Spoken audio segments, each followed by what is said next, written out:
Hi உங்கள் Ariyalur vibes. இன்றைக்கி நம்ம எங்கே வந்திருக்கோன்னா அரியலூர் மாவட்டம் கீழப்பழுவூர் அருகாமையில் உள்ள கரைவெட்டி பறவைகள் சரணாலயம். இந்த இடத்துல நீங்கள் பெரிய டூரிஸ்ட் ஸ்பாட் மாதிரி இருக்கும், அப்படி என்ஜாய் பண்ணலாம் இப்படி என்ஜாய் பண்ணலாம் அப்படின்னு நினச்சிட்டு வராதிங்க. அதற்கான இடம் இது கிடையாது. இந்த இடம் முழுவதும் பார்த்திங்கன்னா இயற்கை வளங்கள்.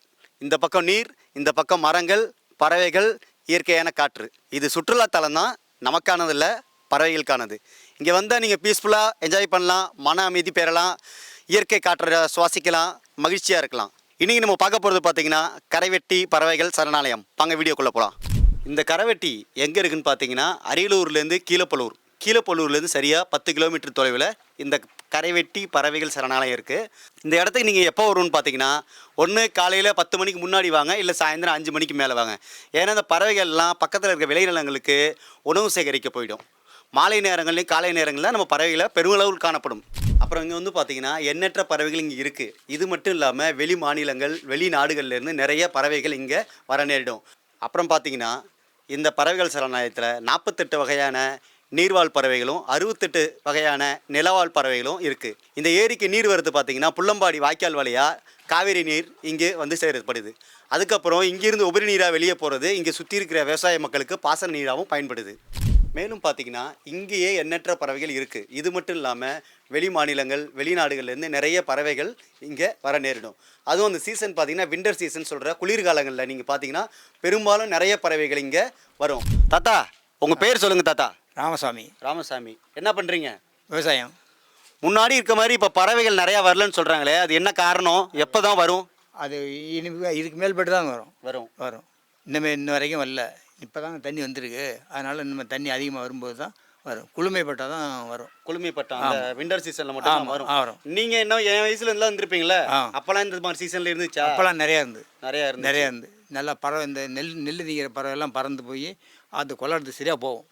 போயிட்டு விடிய கிளம்புற வரும். எல்லாம் வந்து பார்த்துக்கிட்டு எல்லாம் செய்யும். சரிங்க தாத்தா. இங்கே வெளிநாடு பறவைலாம் நிறையா வரும்னு சொன்னாங்களே, வரும். வெள்ளம் நம்ம குளுமைப்பட்டால் தான் வரும். இப்போல்லாம் காங்காய் உஷ்ணமாக இதில் காங்காய் இருக்குது, அதனால் வராது. இன்னும் நாள் ஆகும், இன்னும் 1 மாதம் ஆகும். இந்த பறவைக்காக நீங்கள் ஊரில் வெடிலாம் வெடிக்க மாட்டீங்களாமே, உண்மையாது? ஊரில் இப்போ இந்த சாவுக்கு செத்தாக தான் வெடிப்பாங்க. அதுக்கு மேலே வெடிக்கிறது இல்லை. இந்த பறவைங்க எங்கே வரணும் ஆமாம் அப்படின்றதுனால வெடிக்க மாட்டோம். சரிங்க தாத்தா, அது உண்மைதானே? அது உண்மைதான் தாத்தா. இதுக்கு முன்னாடி இங்கே நிறைய மரங்கள் தானே இருந்துச்சு, தண்ணி இருக்கும், மரங்கள் நிறைய இருக்கும். நிறைய நாட்டுக்கருவ மரம் இருந்துச்சு. அந்த சைடில் பாருங்கள், அந்த சைடில் இருக்க எல்லாம் இருந்தது. இப்போ அதுக்காக தான் இந்த இதெல்லாம் தோப்புலாம் போட்டது. சரணாலயம் வந்து தங்கறதுக்காக தான், குறிகள் வந்து தங்கறதுக்காக போட்டது. இப்போ இந்தமாரி தான் வரும். இப்போ இந்த திட்டெல்லாம் வந்து நீங்கள் உருவாக்குனது? ஆமாம், இப்போ உருவாக்குனது. இப்போ 2-3 வருஷத்துக்கு முன்னாடி தான், 4 வருஷம் 5 வருஷம் இருக்க முடியும் உருவாக்குனது. இப்போ தான் உருவாக்குனது எல்லாமே. தாத்தா, இது சுற்றுலாத்தலம்னு சொல்லிட்டு நிறைய பேர் வந்து போயிட்டு இருக்காங்க. நிறையா வண்டியில் வருவாங்க. இந்த மாதிரி கார், உங்கள் மாதிரி கார் போட்டுக்கிட்டு எல்லாம் நிறையா வந்து பார்த்துக்கிட்டு தான் இருக்காங்க. ஊர் பக்கத்துனாலாம் அதெல்லாம் ஒன்றும் கிடையாது. அதனால ஒன்றும் இடைஞ்சல் வந்துக்கிட்டு தான் இருக்குது. அதே மாதிரி பார்த்தீங்கன்னா நீங்கள் இங்கே வரும்போது கண்டிப்பாக உங்கள் வீட்டிலேருந்து உணவு எடுத்துகிட்டு வந்துடுங்க, தண்ணி எடுத்துகிட்டு வந்துடுங்க, முடிஞ்சால் ஃப்ளாஸ்கில் காஃபியும் எடுத்துகிட்டு வந்துடுங்க.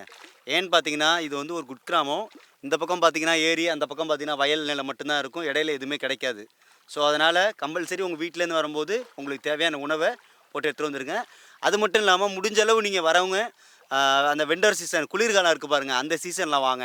அப்போ தான் வந்து பார்த்திங்கன்னா நீங்கள் எதிர்பார்த்தோம் அந்த பறவைகளும் இருக்கும், உங்களுக்கும் ஒரு ஃபீலாக இருக்கும், கிளைமேட் நல்லாயிருக்கும், ஒரு நிம்மதியாக இருக்கும், ஒரு பயனுள்ளதாக இருக்கும். வெயில் நாளில் நீங்கள் வந்தீங்கன்னா நீங்கள் எதிர்பார்த்தது இங்கே இருக்காது. ஓகே வியர்ஸ், இன்றைக்கி இந்த வீடியோ நம்ம ஷூட் பண்ணும்போது செப்டம்பர் மாதம். இந்த ஊர் பெரியவர் சொன்ன மாதிரி கடந்த 2 ஆண்டாகவே இங்கே பறவைகள் கொஞ்சம் குறைவு தான் வருதுன்னு சொல்கிறாங்க. ஒருவேளை நாங்கள் டிசம்பர் மாதம் திருப்பி இங்கே வந்து இதே மாதிரி ஒரு வீடியோ ஷூட் பண்ணி உங்களுக்கு போஸ்ட் பண்ணுறோம். அப்போ நம்ம எதிர்பார்த்த மாதிரி எல்லா பறவைகளும் இருக்கும்.